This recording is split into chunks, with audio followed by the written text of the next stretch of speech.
Hi everyone, meet Lucy.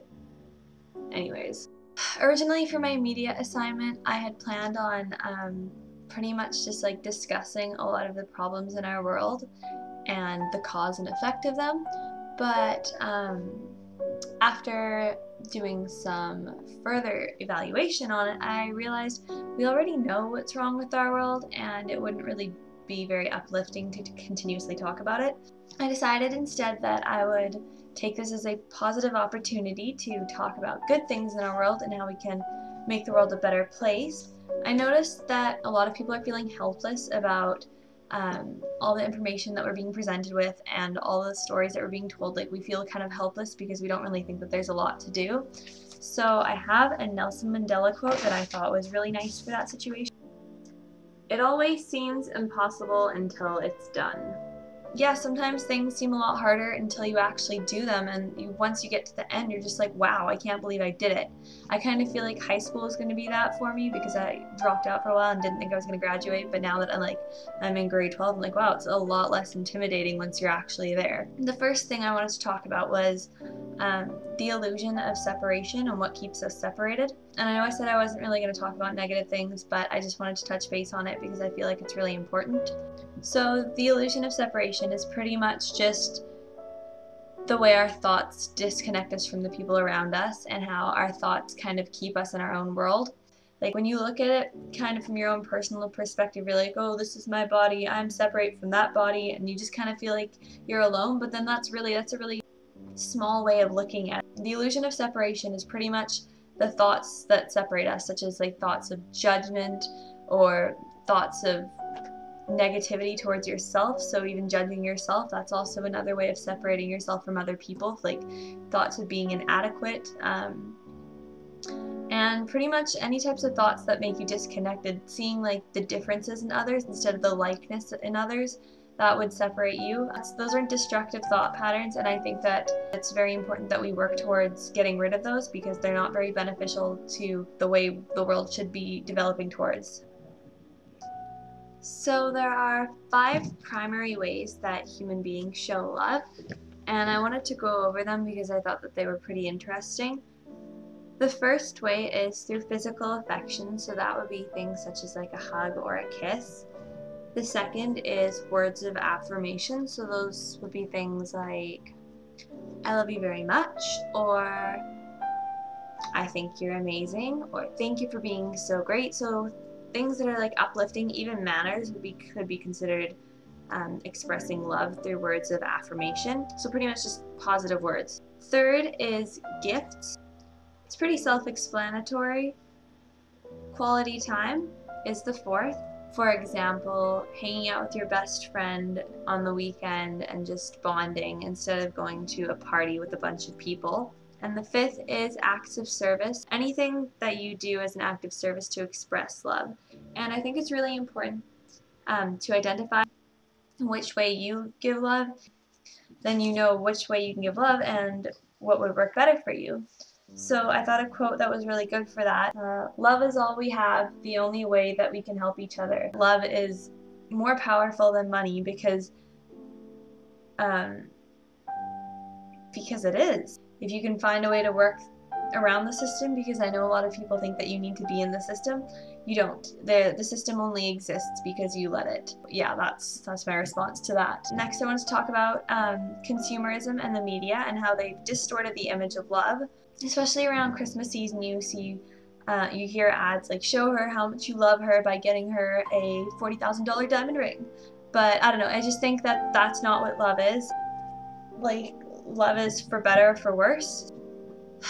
The reason media has tried to distort our image of love is because if they make us have a distorted image of love, then they'll make us continuously consume from them because we're trying to find love in materialistic goods, and that's not where love is. Love is from within.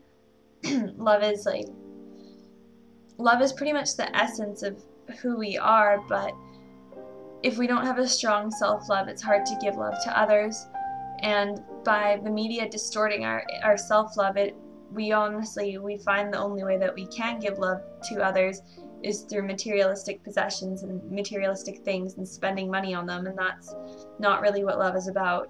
I think in the media they try to make you feel constantly inadequate with yourself so that you feel more obliged to purchase their things to make you love yourself more. So each season they come up with a new fashion that will make you better and maybe make you love yourself a little bit more because you can wear clothes that might look better than the ones that they had last season. I don't know. I don't really know where they come up with this stuff, but some of the clothes people wear are just so bizarre. I don't even know why they buy them, but whatever. So the Buddha quote that I had for that was, peace comes from within, do not seek it without. That peace and love go hand in hand together.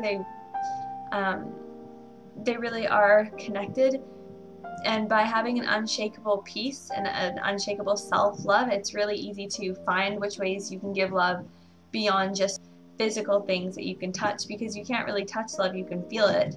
But by constantly having the media tell you that you need to have a price tag on love, you're just going to have like a distorted image of it, and I don't think that's what we need in this day and age.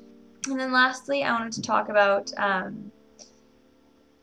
a quote that you hear in so many different religions. I was going to quote it from Jesus because that's where I first heard it, but it's pretty much in other words from different religions as well, such as like Hinduism, and I think maybe even in Buddhism as well, but it's pretty much just love your neighbor as you'd love yourself. I thought first with that it's really important to establish a strong self-love, because if you hate yourself and you're destructive towards yourself, it's not likely that you're going to be able to give people a love better than the love you give yourself. And even if so, it's still not healthy because you're giving others more love than you have to give yourself. So I think establishing a strong relationship with yourself is really important when you're trying to give love to others. Another thing we can do is just become really conscious in our actions. Consciousness is really interesting. It is really interesting because it's expressed in so many different ways in different religions. Consciousness is pretty much the essence of spirit. To be conscious means to be in a situation of just complete, ultimate presence. To be in a situation with a still mind. I think in Buddhism it's called the nature of mind. And it's pretty much just like meditation. You're just kind of sitting there observing, not interfering, but just completely aware and alert of the situation, and you can become conscious even while you're thinking. Just you pay attention to your thoughts and you don't necessarily interact with them, and that's what being conscious in thought and mind is. And when you become conscious, it's a lot easier to give love because you're more aware of what you're thinking, you're more aware of your actions and where your thoughts are directed to. So when you become conscious, you can give love more freely and wherever possible. You'll notice more opportunities when you're conscious as opposed to just existing in an unconscious state of mind. Consciousness is really important because too often we're taught to think like other people, and I feel like the people who have created the education system were not exactly conscious because they're just kind of teaching us what to think, and they're not really teaching us how to think or to question our thoughts. So I thought to tie in with consciousness, I would send you off with one of my favorite quotes, which is the truth will set you free.